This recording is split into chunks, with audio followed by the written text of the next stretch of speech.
Hey man, today I've got a new answer to the question, what do girls really want from guys? First, let's look at the popular theories that already exist. You can group them into three main categories: the masculine, the incel, and the brainy new content. Let's start with the masculine crowd. Guys like Andrew Tate and other Giga Chad coaches for men claim that girls are instinctively attracted to alpha males.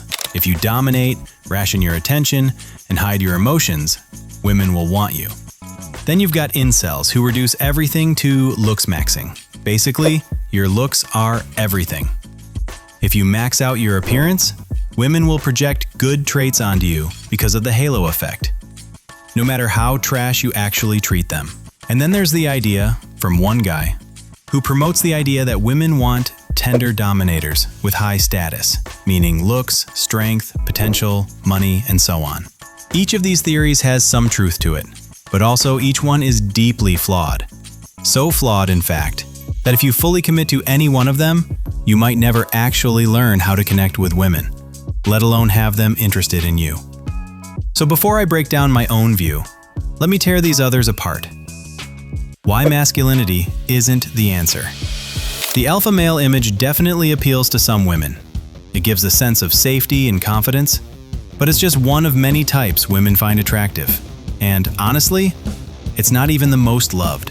While men flock to guys like Andrew Tate, women follow people like Mark Barton, who teaches women to seek more feminine, emotionally available men who can compromise and care. So no, the demand for alpha energy isn't as high as you think. And following a checklist of how to be masculine doesn't guarantee a fulfilling relationship. Traditional relationships where the man rules everything and the woman submits might seem stable, but often they're more about comfort and security than real emotional intimacy. Lastly, the entire alpha-sigma hierarchy thing is just a flawed attempt to apply animal pack logic to complex human beings. Beings with individuality, social needs, neocortexes, etc. So, no, not every girl wants an alpha, and trying to become one won't necessarily make you attractive or happy. Next, the incel take. The importance of looks and looks maxing. There's some truth here too. Whether you like it or not, people do judge you by appearance. From your facial structure to the cleanliness of your shoes, women notice, both consciously and unconsciously. But does this mean looks are everything? No. Your looks decide whether the conversation even starts. But the longer a relationship goes on, the less your looks matter. What matters more is your personality. When you're on a date, it's your communication and storytelling. In bed, it's a whole different set of skills. So if no one's liking you on Tinder, yeah, maybe check your grooming. But if they do go out with you and things still fall apart, then the problem lies deeper. Now to another take. It answered the question, what do girls want, with a 3-hour video. You probably don't have the time, so I'll sum it up in 5 minutes. Girls want status. That includes looks, strength, intelligence, authority, money. Also, potential. A man with the ability to grow in these things. Plus, emotional resilience. Someone who won't collapse after one failure. It's one of the best takes out there, because it recognizes that no single factor, like looks, is enough. But it still has flaws. Why? Because status is subjective. And even author admits this in his video. But here's the kicker. No matter how many creators try to list all the traits that equal status or attraction, they always miss something. Gleb, for example, never touches on empathy, emotional availability, satire, irony, and believe me, those things matter, whether you're meeting or maintaining a relationship. At this point, someone might ask, what about the gentle dominant archetype? Yes, in movies like 50 Shades or Titanic, the main guy is built on dominance and masculinity.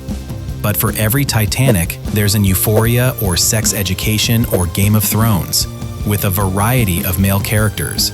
And different women are into different types. So, what do girls actually want? Short answer, a guy with a superpower. Yep, unexpected, I know, but let me explain. Every successful Tinder playboy has his own unique approach to women.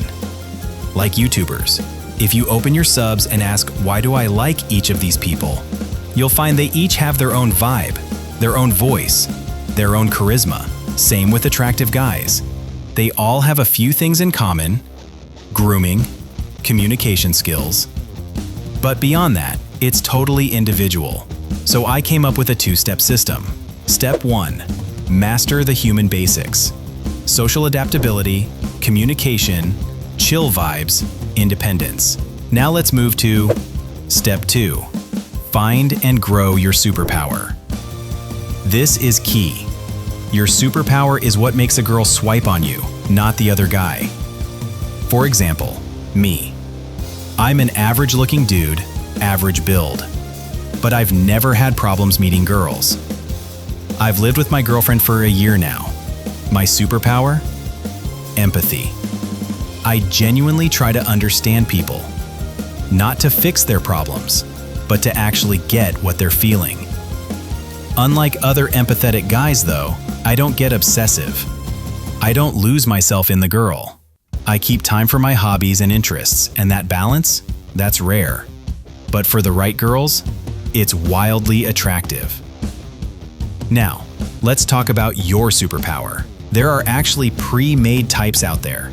I like using Jungian Pearson archetypes, originally for marketing, but hey, Jung's probably rolling in his grave, so whatever. Example, the nice guy. Not the passive pushover, but the genuine, helpful dude who supports people and brings calm. If that's you, lean into it.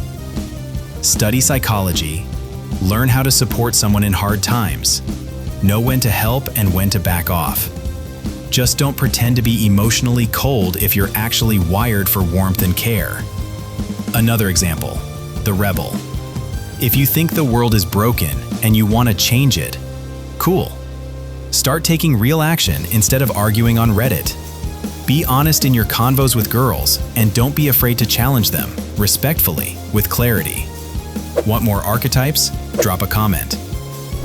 In short, you can build your identity around any personality system you want.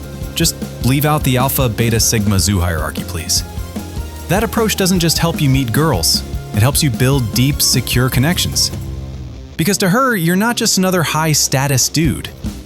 You're something unique, something no one else gave her. But how do you know what to develop? 3 things. 1, good at it. 2, cupiersless find it interesting. Start by figuring out what you like about yourself. Then ask your friends what they notice.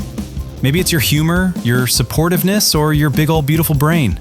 Then figure out how to showcase those traits.